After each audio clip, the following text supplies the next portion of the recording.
Welcome to the Tuesday evening session for the comprehensive introduction to data science. Since this session is only an hour long, we will focus on one topic. The topic that I'm going to talk about is, it's a very non-intuitive idea. Popularly, we say it's Monte Carlo, but I would like to broaden beyond that and it's presented like that.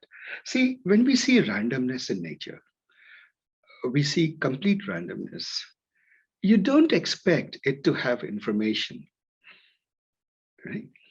You think that randomness is quintessentially the opposite of information.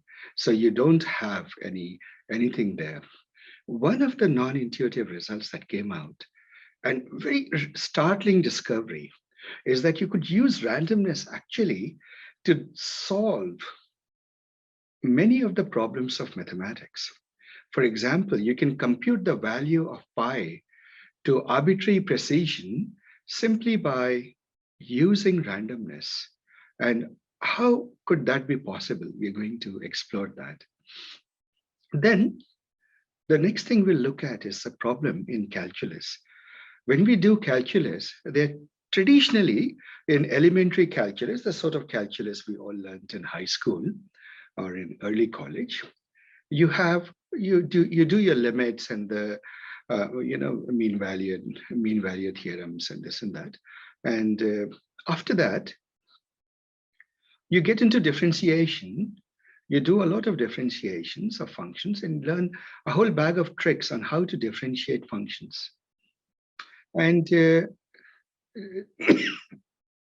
geometrically, if you remember, we said to take the derivative is to look at the gradient of a function in a simple one dimension. It's looking at the tangent or the slope. In higher dimension, we are looking at, again, the gradient, which is a generalization of the slope to higher dimensions. So you can do that. And we know that any function that can be expressed analytically, we can take its derivative. With all the back tricks, we are able to do that. Most functions, we can take derivatives. But then it turns out the opposite of derivative, the anti-derivation, is something called integration. And the integration itself has nuances to it. Traditionally, if you look into real analysis or study it as a mathematician, there is the Leibniz integral, and then there's the Riemann integral, and so on and so forth.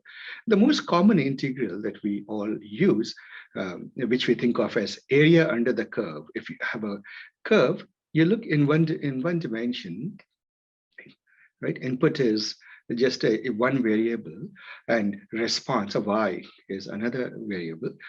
So then we think of integral as the area under the curve from x value a to b. Right? So that's the way we think. And we'll do this in a little bit in the writing board, but that's a basic intuition of integral. Right? So for example, if the velocity of a car, you're driving a car at a steady pace on the highway, speed, and your speed keeps changing with time. You know that the total distance that you cover, in some sense, is obviously not just some speed times distance, because your speed has been changing. So what you have to do is you have to break your time interval into small bits, and in those small bits, the speed at which you were driving the car can be considered, to the first approximation, as constant. Right? And if it is constant, the speed times the duration, the tiny duration, gives you the distance traveled. And so you could accumulate all these distances by discretizing the time into small durations or small intervals, and then finding out what speed you were driving the car at that given point in time. And then, this is a very common intuition you can apply, and we'll do that in the writing board in a moment, and that gives you the integral. Now, when you do integrals in college, in high school, it is traditional, it is quite common for us to have the impression that since we can do differentiation of all functions, integral of all functions being the opposite of all, it is also possible. Actually, that is not so. One of the surprising things about calculus is there is this fundamental asymmetry. You can do the derivation of functions. However, when it comes to doing the integration of functions, it turns out that analytically, we know how to do the integral of only a handful of functions. Most of those functions that we can actually integrate, they show up in your elementary calculus textbooks as exercises that do the integral of this and do the integral of that. And there are methods like, integration by parts and so on and so forth, and variable substitutions and so forth. And most of these tricks, they help you do the integrals that we all know. But it turns out that the vast class of functions that exist, especially that exist in real world, you cannot find the integral of. A very surprising thing when people hear about it for the first time, they are saying, no, what? That can't be true. But it is true, actually. We can't do the integral in a closed analytical form. In other words, you can't take a paper and pencil and figure out the integral. Even very common things like the bell curve, right? If I tell you to find the integral from, let's say, minus infinity to some value x or a or whatever it is, if I ask you to find the integral of the bell curve in a certain interval, it turns out you can't do that. And a bell curve, if you think about it, is at the foundation of machine learning. Just about everywhere we look, we have a mixture of Gaussians, if you remember, right? They're everywhere.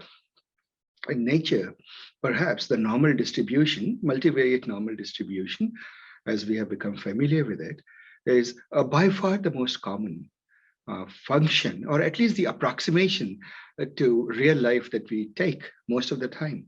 In support vector machines, for example, when you take your kernel to be a Gaussian, what you're saying is your lighthouses are, they shine light like a Gaussian. And it works for us. It gives pretty effective results.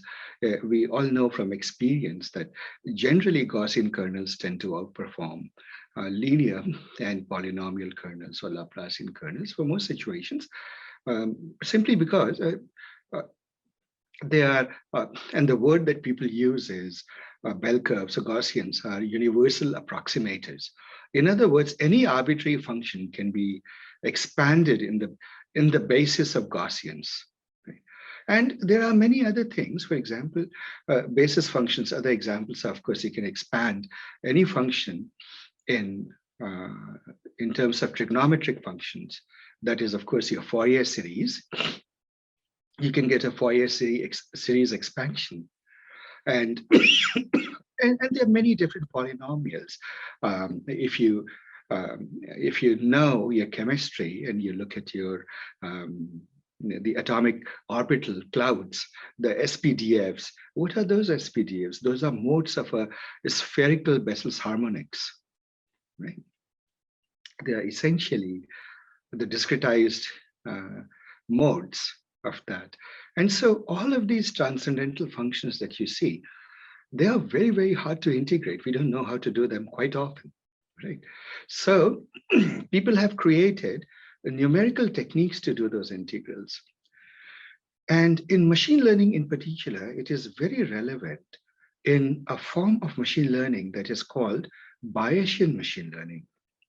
So I'll give a very quick introduction to Bayesian machine learning, not too much, it's a short talk today.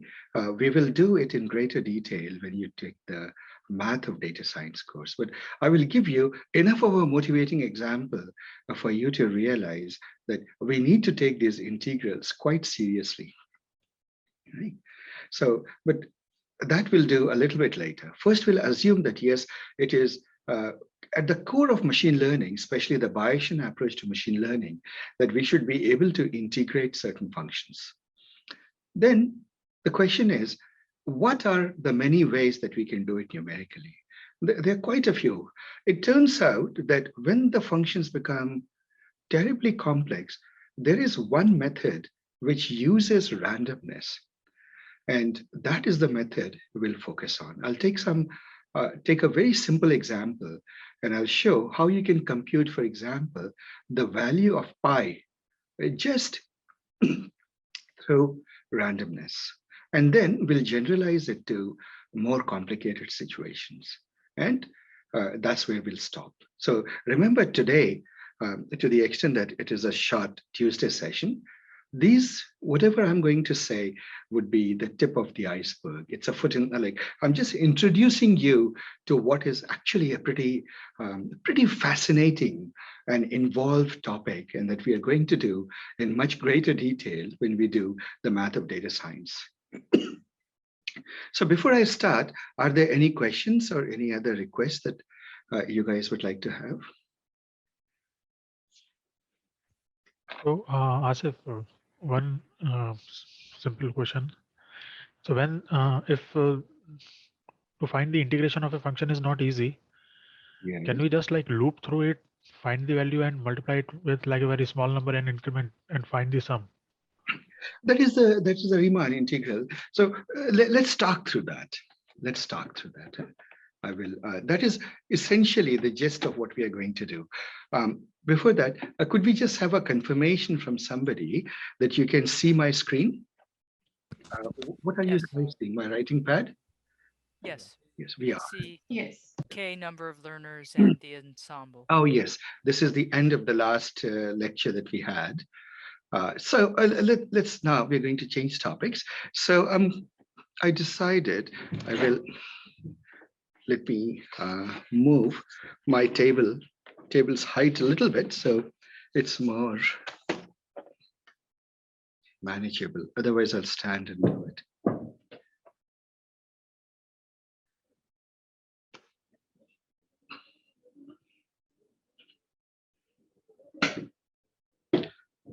All right, that should do. The question is, at this moment, are you folks able to see me clearly? Or are you just seeing the top of my head or the bottom of my head or whatever? You're a little bit toward the left, but we can see all of you. Yeah, we can see you well. Yeah. Okay, let me put to the left. You mean the right? Is that better? Yes. Okay, and is the height better? I should increase the height or something like that? So it's Increase the better height just a chopping little off a bit. bit of your head. It's So, chopping off my head, so I need to increase the height. How about this? That's perfect. better. Okay, so let us get started then. Take this as a game, guys. Don't think of it as a very serious topic, because it isn't. It's pure math is always fun. And for once, I'm taking a digression into math. Math is the mathematicians are the people who have fun all their lives and then expect to be paid for it. And it's a lovely thing that they actually do get paid for it. I've always felt that that's the beauty of mathematics. You never do anything serious and you still get paid. So we're going to play a game. Suppose I give you this. Imagine that you have a unit. What shape is this? A square. A unit square of size 1, 1, 1, 1. And let's say at the center of it, you draw a circle. So the circle goes, the biggest circle that is still contained within the square, you would agree, would be, well, my circle hardly looks circle-ish, let's say. It is this circle. What is the radius of this? What's the radius of this? It is 1, isn't it? Guys, excuse me. I think an alarm has gone off. I'll turn it off and be back.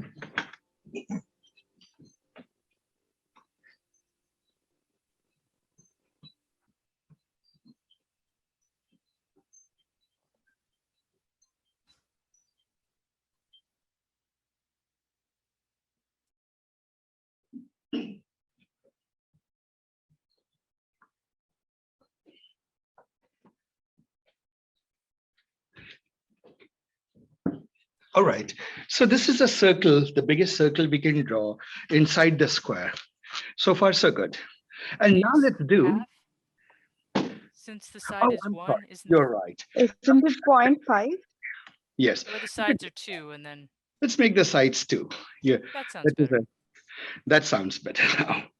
Good. So yeah, be on the watch out. So we have this, and now we'll do an interesting experiment. We'll treat this as a dartboard. You're going to shoot darts at this dartboard. It may land anywhere within the square, right? So one thing, the rule is we will throw a large number of darts at this dart board randomly.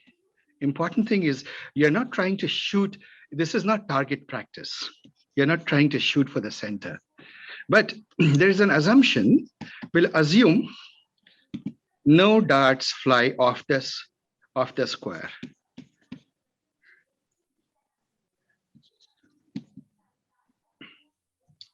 So these are the rules of the game. So what do you think will happen? What may happen, likely, is that in some ways you will have darts all over the place. You know, the darts having made landing all over the place. And of course, also assume that darts don't interfere with each other. Would you agree that you'll have darts all over the place? Intuitive so far? Yes. Yes. Yeah. This is it. And I won't draw all of them. This should suffice, but extrapolate from this to assume that there are darts all over. Now, imagine that this number of darts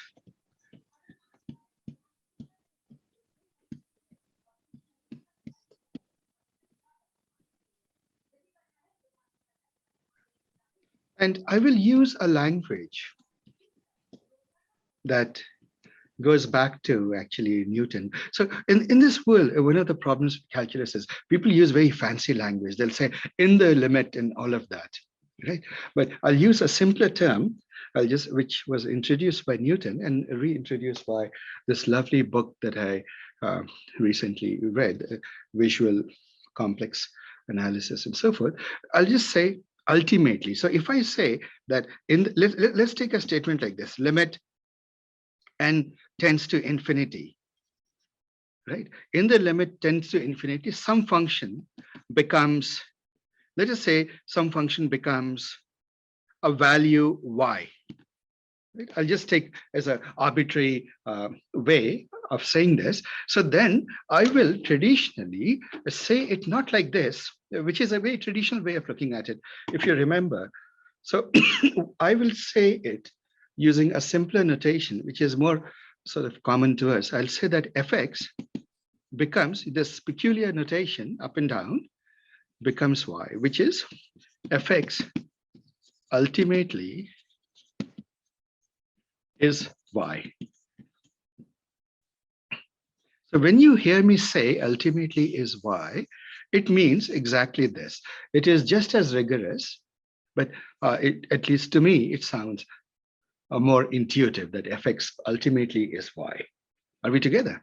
So this is a little side notation that we are going to follow. Let us now go back up and ask this question. And this is the fundamental question to ask. What, let the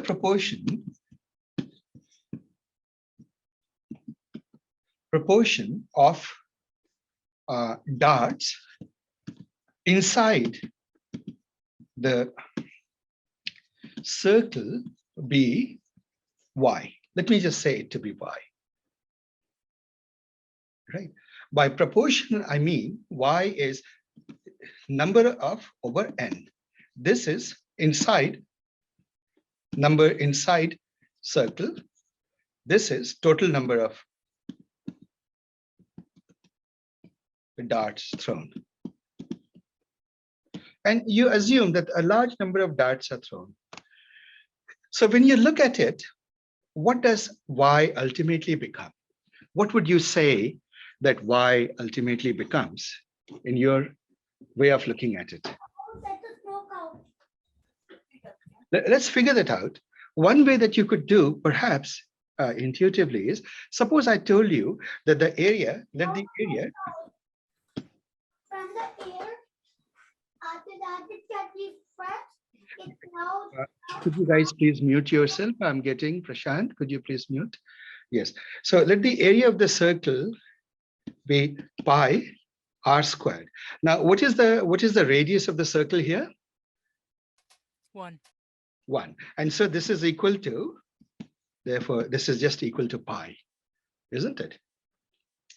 Let the area of the square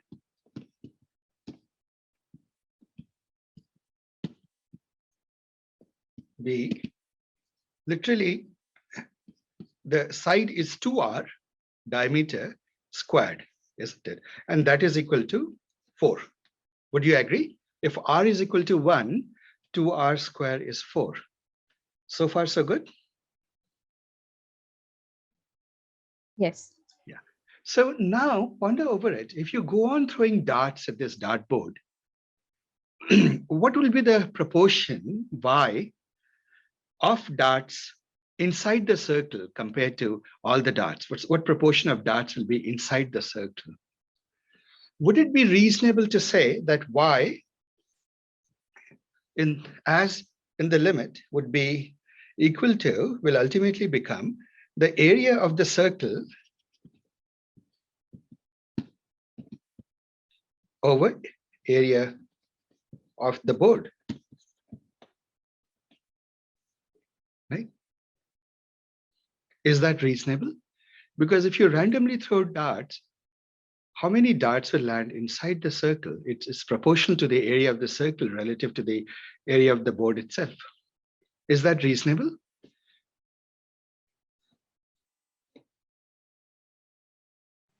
Yes.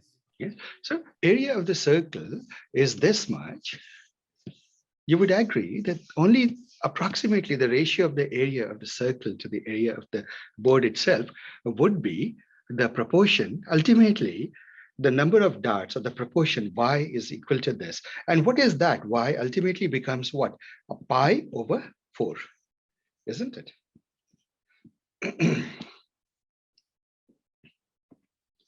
So far, I hope this is all within a bounds of simple intuition. Any questions?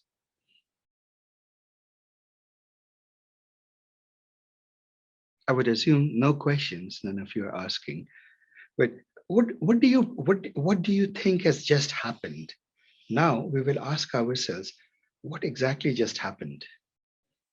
Did we compute? If you look at this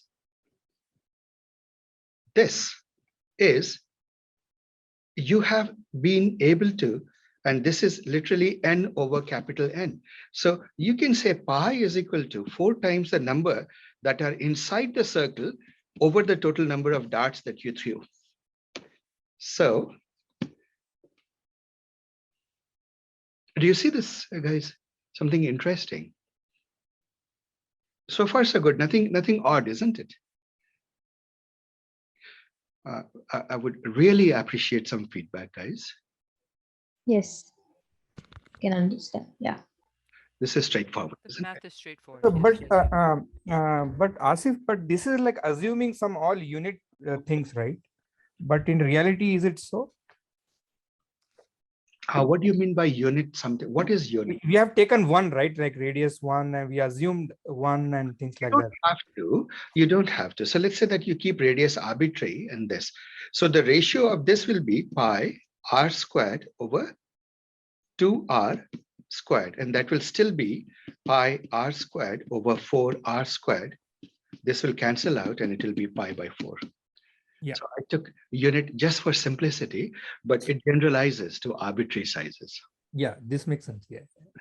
So now what is remarkable here is, and when you look at this, it looks straightforward. But the most remarkable thing here is that you're shooting random darts. This only works if you genuinely have randomness in the darts that you're throwing. If you have a preference towards the center, it won't work. you generally have to have uniform randomness. And you computed the value of pi using not a mathematical device, but using empirical evidence.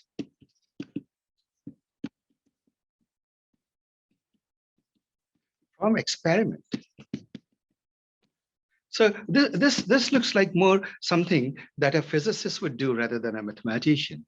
You found mathematically, if you want to find the value of pi, you will do all sorts of Taylor expansion, this, and all sorts of number theoretic arguments to find the value of pi. But here we have found the value of pi not by doing any fancy number theory, but simply by doing an experiment, taking a dartboard and shooting darts at it, lots of darts. And we are basically saying that as in the asymptotic limit of large number of darts, a pi ultimately becomes, let me use this, that pi ultimately becomes the ratio, the 4 times the ratio of the number of darts that made it into the circle versus didn't. Isn't that a remarkable feat? So you could quite literally write code here. You could, in Python, you could do np.random. What is it? Uniform random is just rand, isn't it? Right. You can take random values between -1 and 1, and you could produce, let's say, 100,000 of these, or maybe 1 million of these values. And then for each value, and so you could say that x, y is equal to, so the location xy is equal to, and you could just repeat the same thing again and check if this is the right function I'm using, but you get the idea, -1 to 1 and another million of these. So you would get lots of x and y's. Now, all you have to do is check if x squared plus y squared is less than equal to 1, right? You can have a variable. How would you do that? You could do even better. You could write it actually in 1 line of code. You could say little n, the number that made it inside, is the sum of the array, right? Sum of the array, right, of the count of the array. And you can say sum of 1, right, for x, y in zip. Let's say that there's, sorry, let me take variables. Let me call this capital X and capital Y because they are arrays. And let me just take this as x, y in zip, capital X, capital Y. If what? If x squared plus y squared is less than equal to 1. So if I sum up all of these instances where this condition is fulfilled, I will get the little n in 1 line of code. So in 2 lines of code, we have been able to do that. And therefore we can say pi is equal to 4 times n over, what is it? 1 million. And so in 3 lines of code, by doing an experiment with randomness, you are able to find the value of pi. I don't know how you think of, if you just think about it, it's pretty astounding. You used randomness to do an experiment. Out of that experiment, you looked at the empirical evidence, and therefore you computed the value of a mathematical constant. You see that, right? And it takes a while to realize that something quite startling has happened. The first person who made this observation for the longest time doubted that this can't be true, and puzzled over what could be the flaw in the reasoning. There isn't, of course, but it's a startling discovery. So we are going to use this discovery to now generalize it, to harness it. The question is, this is pretty good. How can we use it for something else? So I will now, and today, because its time is short, I'll do it only in 1 dimension. This problem or this approach gets more interesting when you do with multiple dimensions. But for today, we'll keep life simple. Let us say that you have, let me use another color. So consider a function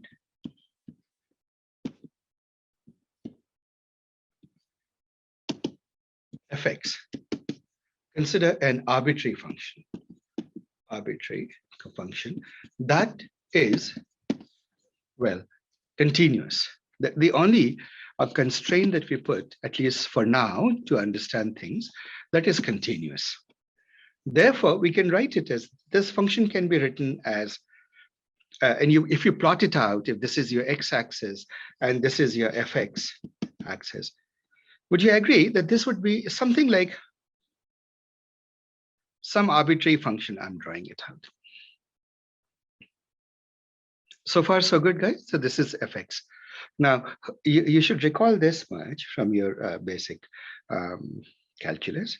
Now comes an interesting question. Suppose I take two limit intervals, a and b, and I ask you, what is the area under the curve? Right? The question is,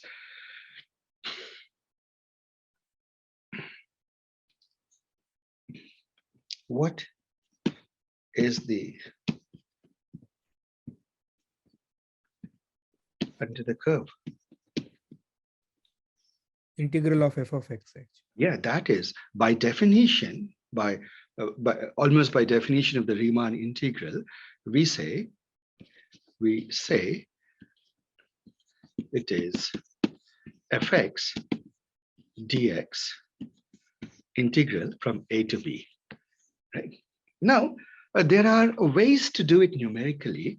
What you would do is, numerically, you would break this interval into many pieces. Let's say that n pieces. So each of these interval is interval size would be the whole range. The range is b minus a, right? Let me call it r is equal to this. And so interval size is r divided by n, isn't it? This is the size of one little interval. So far, so good, guys, right? Let's give this interval by definition. Let's write it as delta x, one interval. So we realize that in each of these little intervals, we can technically consider this, the function, to be constant by taking, let's say, the average value here or the midpoint value. It doesn't matter where you take the beginning or the end value, because if you make your intervals very small, this thing you can treat. This is a trapezoid kind of a shape.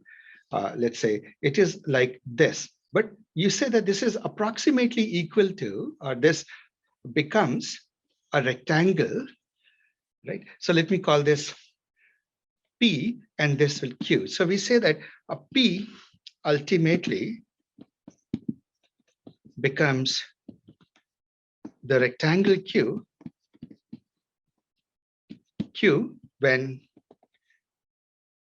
delta x gets small, gets vanishing. Would you agree with this statement? This is essentially the calculus thing, right? So what you do is you compute the area of each of these rectangles, and we all know what the area of a rectangle is. Area of a rectangle at this particular thing would be fx at that particular point, xi. Let me just call it 1, 2, 3, 4, whatever it is, xi d delta xi, and you sum over all values of I from, let's say, 1 to how many points are there? 9, n intervals. So this is approximately your area. And you would agree that this area, ultimately, this is approximately the area.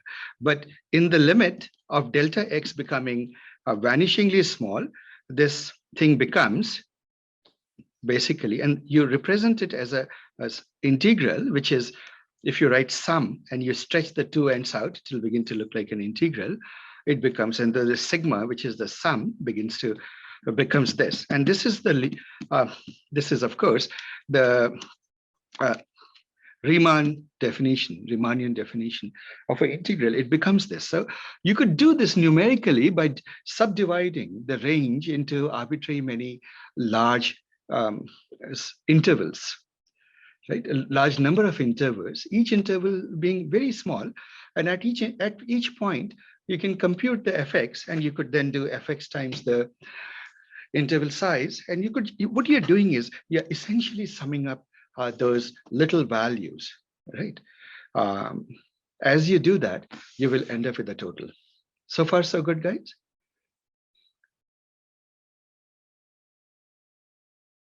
Yes. Right? This is, I hope, very intuitive. But now I'm going to mention another way that we could do this. It turns out that doing this subdivision into very tiny parts gets quite problematic in high dimensions.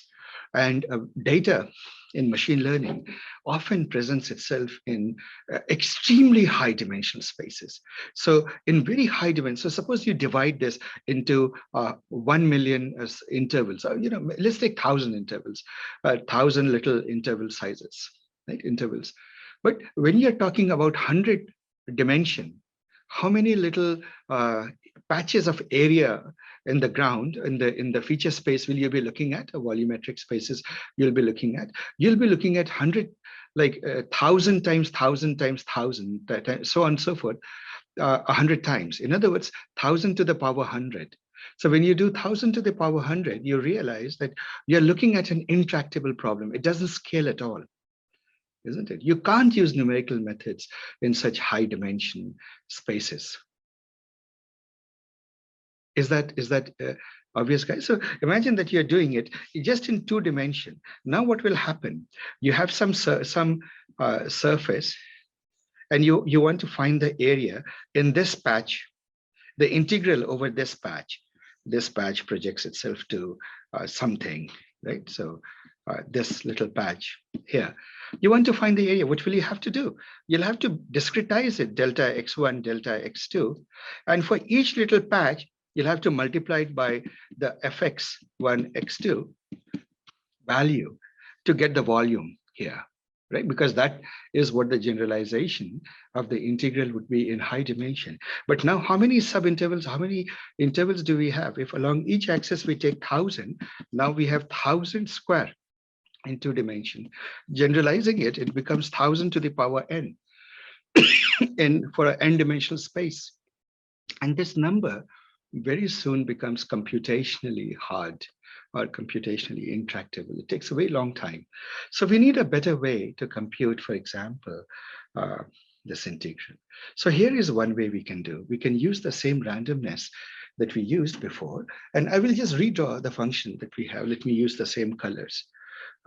Maybe I should just copy paste. Is there a way to copy paste? There must be, right?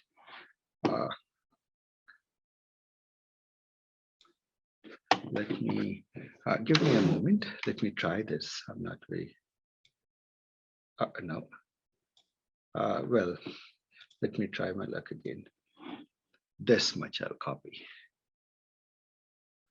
This much I'll copy and copy. And let's go here and try to paste it. Let's see how good I am at this activity. Paste. Oh, wonderful. It wasn't bad after all. So now we'll take a different take on it. Let's go about it in an entirely different way. We'll change the game and we'll say that, okay, forget about this whole business of picking up cuboids or the rectangular regions. And we won't do all of this at all. This is too cumbersome, especially in high dimension spaces. So what do? We go back to the randomness argument and we say, so I'll erase this. And I say, okay, let me bring back the curve so that we have the curve. Yeah. And I say that, you know what, let us shrink wrap this in a box of some arbitrary height h, right? So now you look at this and you do your darts experiment all over again. You start throwing darts all over the place. Right? When you throw darts all over the place and here, and you ask yourself, how many darts landed below the curve? So if you throw it like this, let's see how many landed below the curve. In other words, how many landed in the region, in this region, Let me call this region. Let R be the region below the curve. We agree that R is essentially integral of fx dx from A to B. Would we agree with that statement? Ponder over this and give me some feedback. Does this look very straightforward so far? Yeah. Yes. Sensible. It is the area under the curve. Now, here is the interesting thing. Let us revisit and re-ask this question. What is the total area? The total area of the dartboard. What is the total area of the dartboard? It is this thing, which is B minus A times the height, isn't it? The total area is dartboard is base, which is B minus A times height. Would you agree that this is it? How it is B minus A? So, B minus A is the region. Is the region. See, It's this the width. value x is equal to B, and this is x is equal to A. So what is the length of the base of this rectangle? yeah, B minus, yeah. So, yeah. It is B minus A. And what is the height of this dartboard that we made? By construction, we gave it a height h. We just made sure that the height h is more than the maximum of this function. Just take a safe enough height so that you know that the function will stay within it. So far, so good, guys. And now ask this question. If you throw a large number of darts, would you agree that when we throw an arbitrarily large number of darts, say you throw a million darts, which is not bad, a single for loop of million darts, what proportion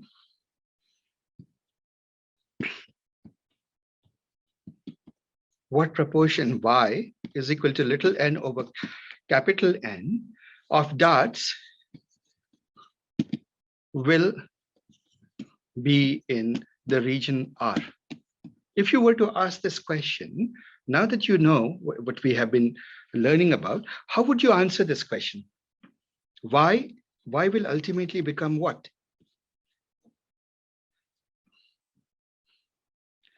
It is n over capital N, and this proportion should be the same as R over A. Would you agree? The proportion of darts that made it into the region, under the region, should be the same R as the ratio of the proportion of the region R versus the whole area A. Would you agree? Yes. Right. I hope this is all very simple. So this thing would hold true. And so we can say for the same argument that this is equal to, and these two are related, the proportion that make it into it. Now, what is R? R is equal to area, n times area over capital N, which is n times area was B minus A times height over capital A. And so you can say that what you have just done is R, which was fx dx from A to B, which was essentially your area that you were looking for, the y that you were looking for, is which is literally this, equal to this, ultimately becomes n times B minus A h from A to B over n. Now you pick your h as you wish, and then all you have to do is you choose how many darts to throw, and this is your empirical observation. pretty much the same line of code now will be able to tell you the integral of this function. Are we together? Does this make sense, guys? Yes. Yes. So this is the beauty. This approach is called, in its simplest form, this is Monte Carlo.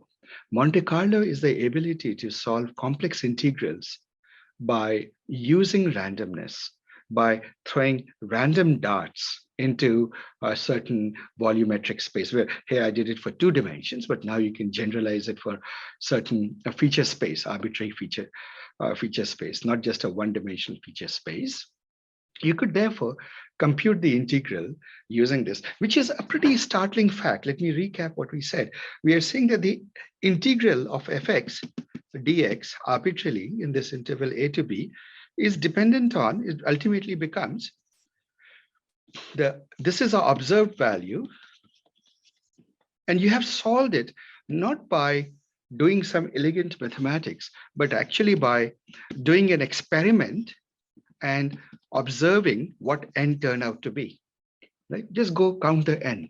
And when you do so, you have computed the value of the integral. Right?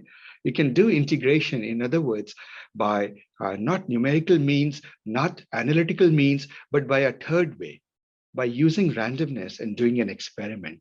This third way is called Monte Carlo. Monte Carlo. And this whole process of throwing darts is often called Monte Carlo simulation. Right? But let me just call it the Monte Carlo method, which is, so we have come up with a third method, a third way of computing integrals of functions. Right? So let us recap what we learned. We learned that if we take a unit circle, where is a unit circle?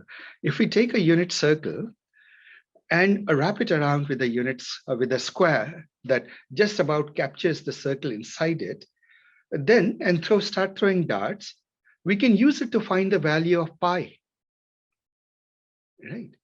And we can use that, generalize that to that thing to do other experiments with functions and do that. Now, let us go back and revisit how was that circle able to do it in view of an arbitrary function. So what was the function in the case of a circle? If you go back and look at it, let's look at only 1/4 of the circle. So suppose we make a dartboard like this, sorry, a dartboard that is just like this. This is truly 1, this is truly 1, this radius is 1. So here the area of the circle is pi by 4, isn't it? Because it's 1/4 the circle. Right?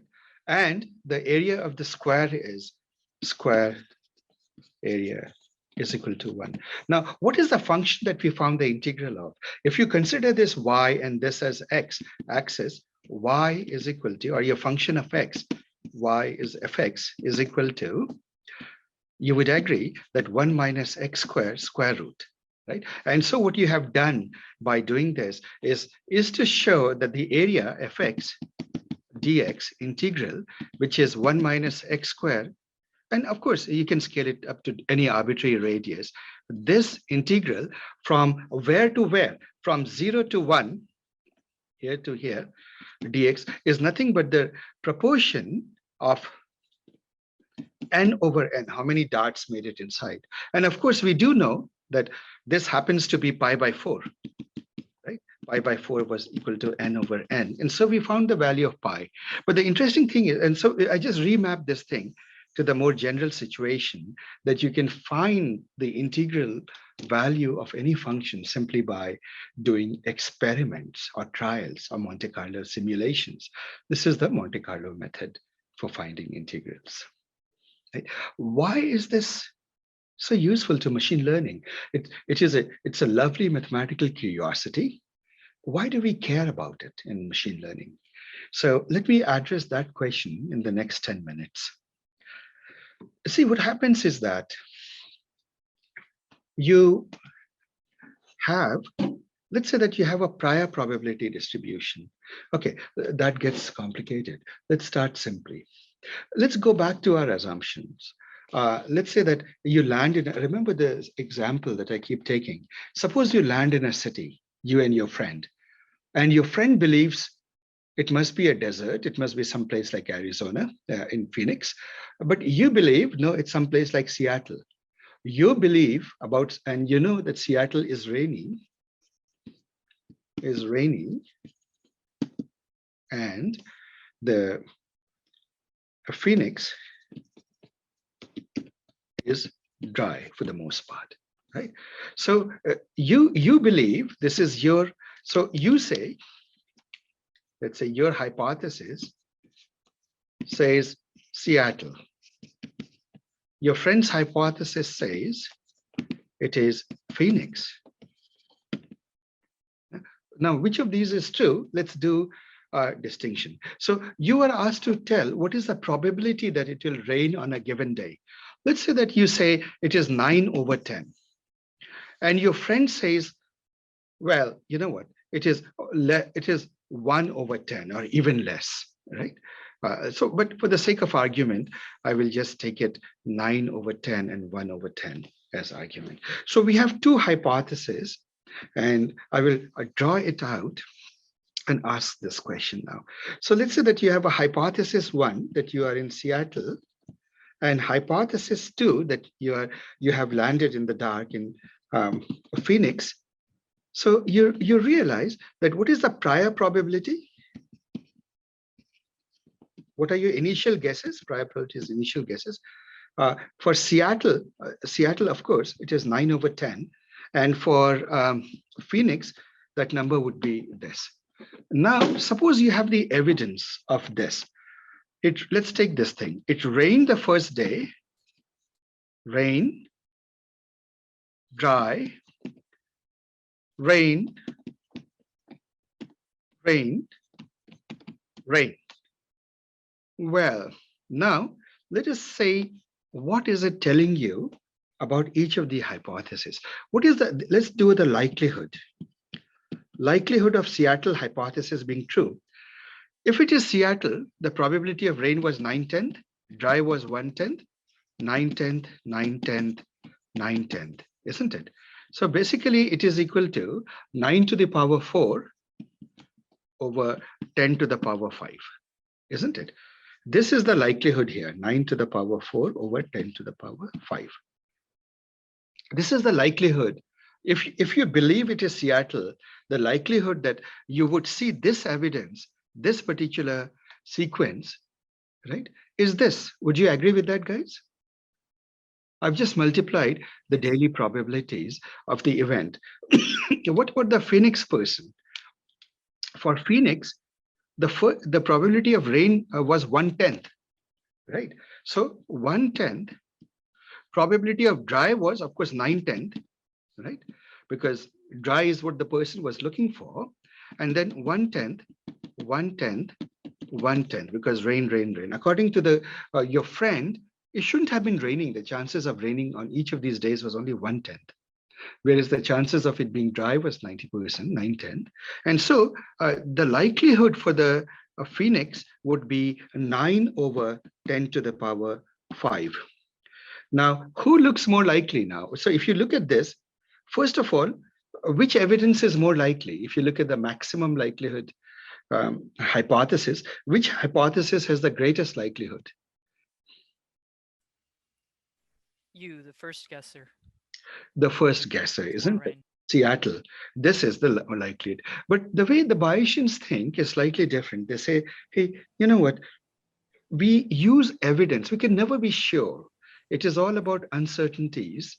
So all we can say is that if you start with this, you're unweighted. So there's without a normalized, let me just call it unnormalized probability, sort of, is multiply the prior with the likelihood. In other words, you take the prior probability of the evidence, you multiply it by the likelihood of the evidence, which is what I'm doing here. This is here. So this is pi of x. This is the likelihood of x. And so you just multiply these two. And so this will become 9 to the power 5 over 10 to the power 6. And this will become 9 to the power 9 into 10 to the power 6. All right.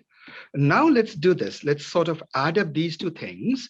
You will end up with 9 to the power 5 plus 9 over 10 to the power 6.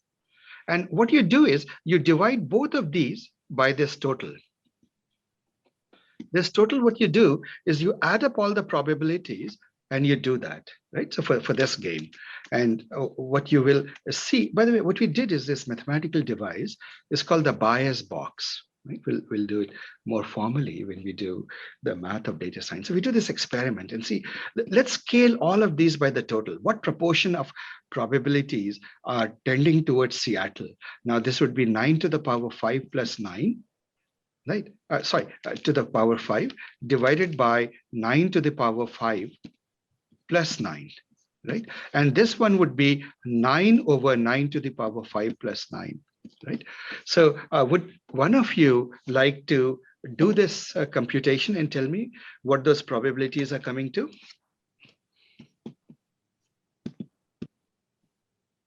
So this is often called the posterior probability. It's saying that irrespective of what your belief was, you have to change your belief. You have to say that my posterior probability or belief that I am in Seattle is this, and the posterior probability that we are in Phoenix is this, right? So who would like to compute this, please? One of First probability is 0.998. you. 0.998. So Seattle went from 0.9, 90%, to, or rather 90%, it went to 99.8%, isn't it? And Phoenix went from 10%, The opposite, yeah. 10% to maybe 0. 0.0001. One second. So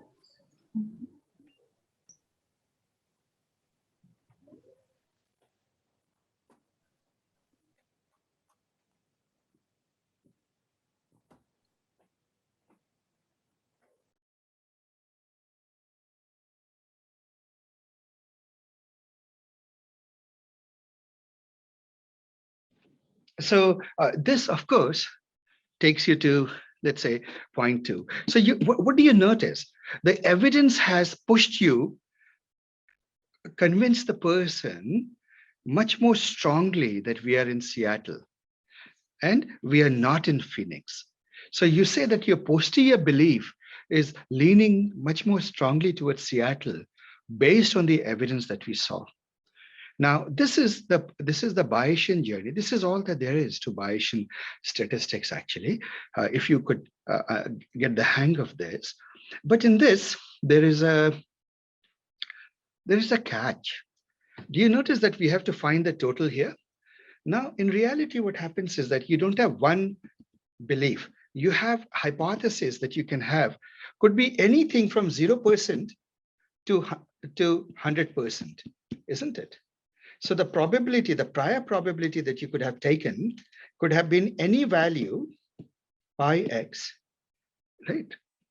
Any particular value, this could be between 0 and 100. And so you would have to work out this table for each of them. So in other words, what the total becomes, and at this moment, I'm just giving you a flavor, we'll do it much more rigorously.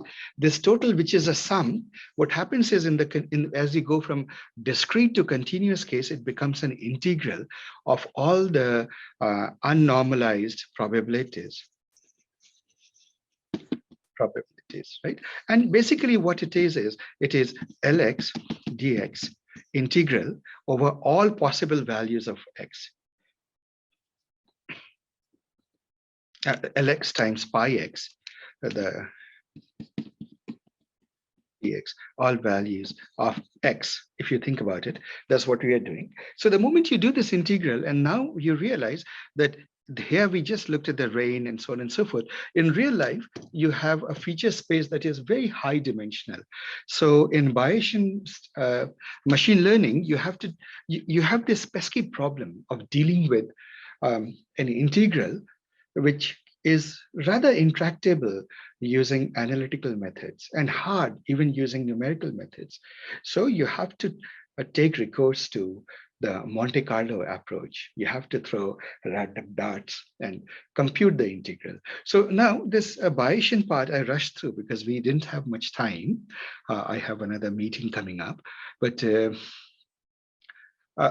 its main purpose is to convince you that in machine learning, there are situations where you need to deal with rather intractably hard integrals, and Monte Carlo proves very useful in solving that. So let's just summarize what we learned. Monte Carlo is a means to, it's yet another way besides analytical and numerical methods, yet another way to compute integrals. It's very useful when other methods are not possible, right, or not scalable.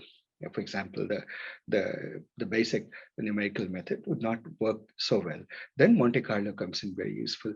Those of you who have background in some fields of disciplines of engineering and in physics probably know that most situations, the integrals are intractable. So Monte Carlo is often considered the brute force approach. Like, is the big hammer, when all else fails, bring out the big hammer, and then you can still solve the problem using a Monte Carlo simulation. Right? It's quite often used in finance. It's quite often used in many disciplines. It is used, but it is also central to our approaches of Bayesian machine learning. Now, Bayesian machine learning is something we'll get introduced to in the next workshop, which is the mathematics of data science. All right, that's all I have for today. Any questions?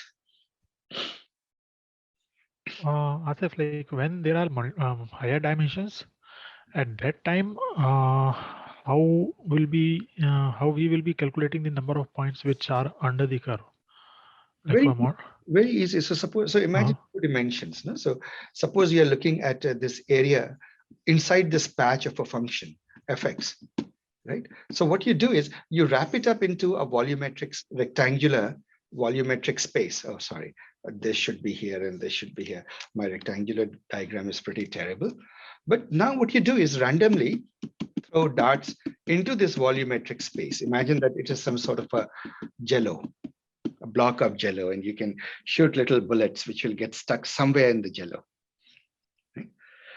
More practically speaking, just pick arbitrary number of points and ask, are you under the curve, or are you under the surface, that arbitrary surface that it is reflected, or are you above the surface? That's all. So the curve generalizes to surfaces in higher dimensions. Now, there are certain complications. I've given you the simplest version of Monte Carlo, but you can actually see it gets complicated, because what if the function has a floor that is not flat, that we assumed here is flat? And there are situations in which, for example, if I say, what is the area of this? And let's say that I can express this as a function for you. Right? It is some function, let's say fx, this is gx, and I can say that this is fx minus gx, right? Or something like that, something like that is this region here. And how would you compute it? So there are complicated situations we can come to, and we won't get into here, but I wanted to give the basic intuition that if you think in terms of functions as curves in one dimension, you realize that there is a way to compute the area or the integral of that function using randomness. Right? And then we have to be careful as we generalize it to higher dimensions and more complex situations. Asif, I'm remembering another example you would use that I think of like a drunk taking steps, kind of falling down a That hill. was Markov. That's Markov. Markov, yeah, Markov Monte Carlo. So, okay. Yeah, so we have to, that is of course the metropolis algorithm. When you take the Markov chain, in other words, which is a fancy word of saying how, when you take a drunk person meandering all over the feature space and put that idea together with Monte Carlo, then you get Markov chain Monte Carlo. And its most important realization is the metropolis algorithm. If you Google the word, the most profound or the most important algorithm of the 20th century, if you were to Google it today, surprisingly, you'll be surprised that the answer to this, which is correct, is the metropolis algorithm. So it's sort of a tragedy that most people who do computer science are never taught metropolis. So we will do that, of course, in our math of data science much more carefully. So it's a combination of Markov and Monte Carlo. Yes, it's putting those two ideas together. Is the metropolis algorithm. Okay, thanks. I just remembered the drunk analogy. Right, and we did an experiment also. Remember the poor guy and the rich guy doing investments? The Oh, poor yes. guy always lost. So we'll do those fun It's experiments. like the game of Monopoly. Yes, exactly. And there is a critical point beyond which the rich gets richer.